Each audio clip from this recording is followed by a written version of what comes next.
So How we start? Hey everyone. no. That's Leah. I'm Perry. So we flew into El Nido. We had Taraw Peak on our list that we really wanted to do. I was like looking around, seeing if we could find like tour operators that did it, and we couldn't find anything. We'd read about it on this blog, said that it's just like a 20-minute hike, but I think you have to get a guide to do it. We got up in the morning, 3:30 a.m. and we tried to just wing it. Roam in the streets trying to find an entrance. We'd seen they'd put up a photo of like a shop front. Like if you go down the side of this shop front, that you'll find it. So about 10 tuk-tuk drivers. They're like, can we help you? So we're like, want to go up there, Taraw Peak? I can do that. I have a guide for you. They don't really like say much in Philippines. He just said like, yes, and started walking. So we were just like running along behind him through all these people's like, pretty much in their houses. He took us to this man on the corner whose name was Ronnie. Ronnie, the best tour guide ever. He just walked off, so then we just started following Ronnie. And Ronnie took us to his house. Met his family.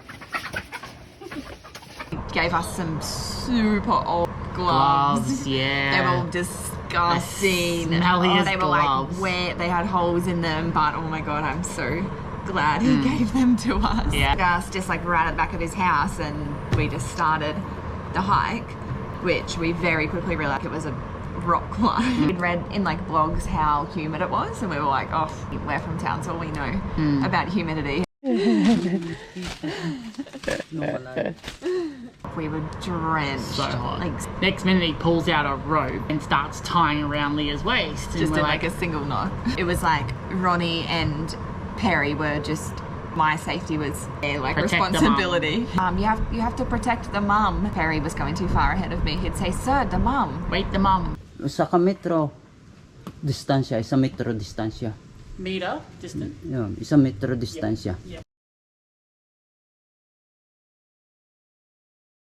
Sir, look. Sir, look. Few seconds. Look. Oh, good.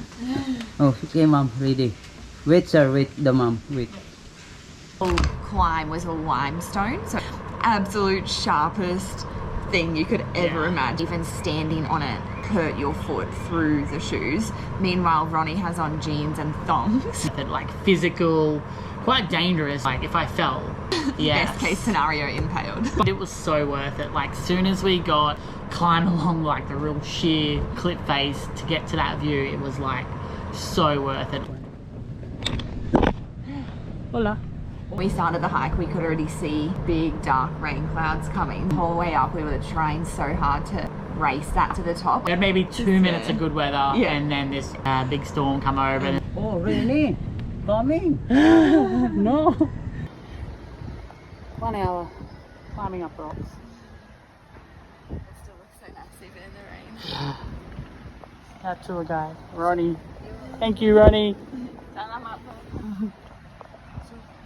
The view was incredible. And it was like one of the highlights of the whole trip. Yeah, what had already been like a pretty scary climb on the way up, we now had to get down on like wet, slippery limestone. Yeah. We'd found a couple from America, Justin and Candace, kept running into them all over the place. Everywhere, absolutely everywhere. We ran into them, and just after we'd done it, and we were like telling them how great it was, and the next day saw them again, and we were like, did you do the hike? They said, no, we found like a tour guide. They said, actually, that's banned and it's illegal, but so I guess that's why we couldn't find how to do it. We forgot to negotiate a price. It was a pretty steep price, like 2,000 pesos, yeah, maybe 60 Australian dollars. Yeah, for so breakfast. I was like, we made it safe, it was fun. And the next day we saw him in the main street. He looked fresh, like he had a haircut, he had a brand new shirt on. Biggest smile, Yeah. like just, you know. So we were like, no regrets. Yeah. Check out the photo of my bum covered in 1,000 bruises to see just how sharp the limestone was. Taraw Peak Taraw Peak. strikes again.